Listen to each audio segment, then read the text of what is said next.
Man, got around.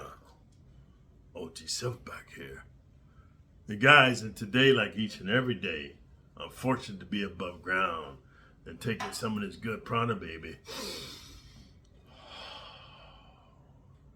Fill my lungs with this energy that we call the ether. And to rejuvenate, regenerate my cells, I'm going to share with you guys stories of victory and glory. The victory that you found my channel, for those of you who are ready, the teacher has arrived. Because when the student is ready, the teacher will arrive. And I'm going to teach you why it's better to walk the square path, the straight and narrow path, than this crime and quick money, dude, and the street life and this hoodism. And the glory when you understand, dude, when you square up, you can really get to be your best self and live your best life. Because why? You're not locked up listening to some perverted dude's rules of telling you how to live and when you can eat and sleep and piss and poop and all this kind of weird stuff, man. Because once you're free and you're living your best life, you're going to tap into your inner source. And that inner source is called beast mode law. And once you're there, bro, and you embrace it, you'll be willing to stand and fight and even die and give your very last breath to defend what you believe in. Because when you believe in yourself, dude, there's nothing that you can't accomplish. Because whatever a man can believe and conceive, he can achieve. And that's real talk, baby. So without further ado, I want to get into the topic of today's video, which is, in maximum security prison, avoid negative people by limiting your associations. This for sure is going to be a 5-minute video because I'm going to keep it quick, keep it straight to the point, and keep it factual and honest and transparent. Let me tell you something. When you're in maximum security prison, you're normally doing a program called 23-in-1 lockdown. And so on the surface, they tell you that you're locked down for 23 hours a day and you get 1 hour of yard. And that's normally a week, dude. It's not a day, it's a week. That's how my program was in San Quentin. You got 1 hour of yard. It was actually 3 hours of yard. I'm gonna explain to you why. It took about 1 hour to move all the inmates into the yard, and then it took or you got an hour of yard, and it took an hour to move you off, because it's thousands of inmates, dude, thousands, man. And they have to make it in an orderly, safe fashion because there's a lot of hits going on during the movements, dude. So it's just like a crazy murder fest. But they call it 23 lockdown in one, or 23-in-1 lockdown. But really, in reality, it's 20-in-4. You're locked down for 20 hours. You're free for 4 hours. How do I know?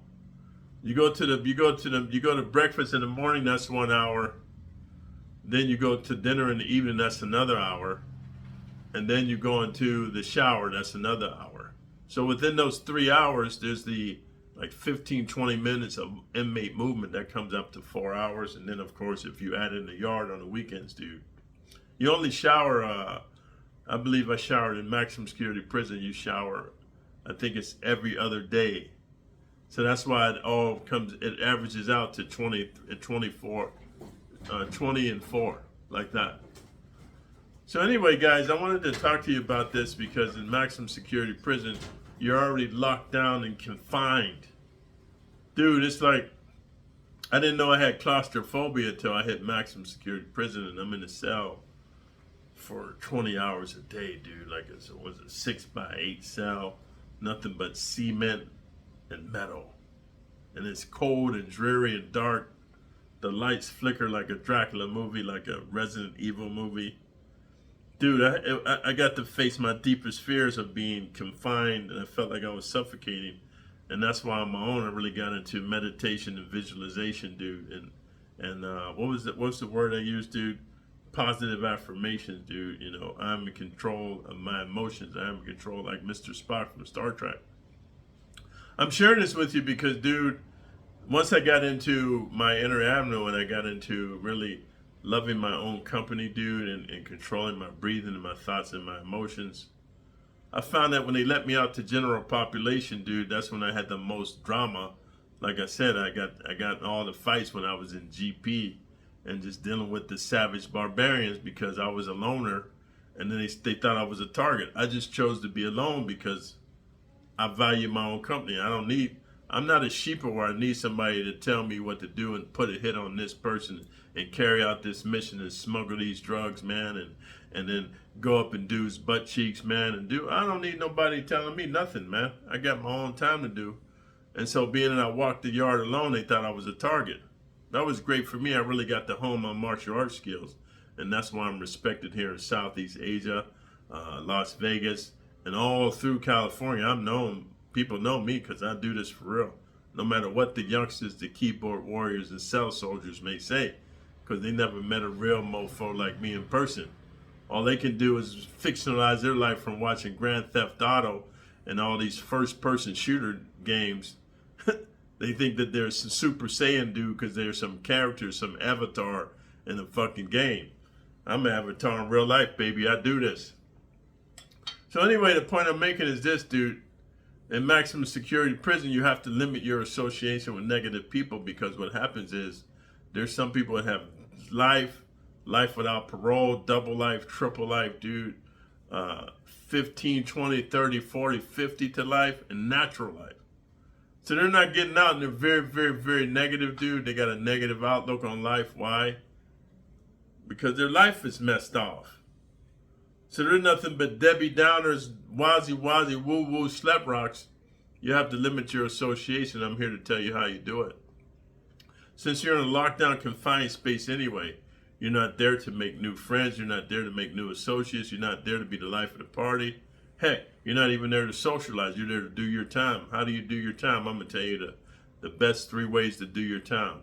Number 1, dude, get in touch with yourself and work on resolving any unresolved issues that have gotten you into maximum security prison. So you may say, how do I do that, OG? Man, you just sit down and you look at your life and you ask yourself this number 1 question. Is how my life is right now, is this how I want my life to be? If the answer is no, you got to rewind the tape and say, how did I get into this situation? And have self-accountability. If you chose the wrong homies to associate with, the wrong friends to be around, dude, you didn't listen to your parents, dude, you were in the wrong neighborhood, whatever it may be, take self-accountability and make a promise to yourself you're going to correct that behavior. How do you start correcting that behavior? Right there in maximum security prison, you say, you know what? If you was a Hoover Dam Crip dude or a 60s, you say to yourself, you know what? I don't want to do this no more.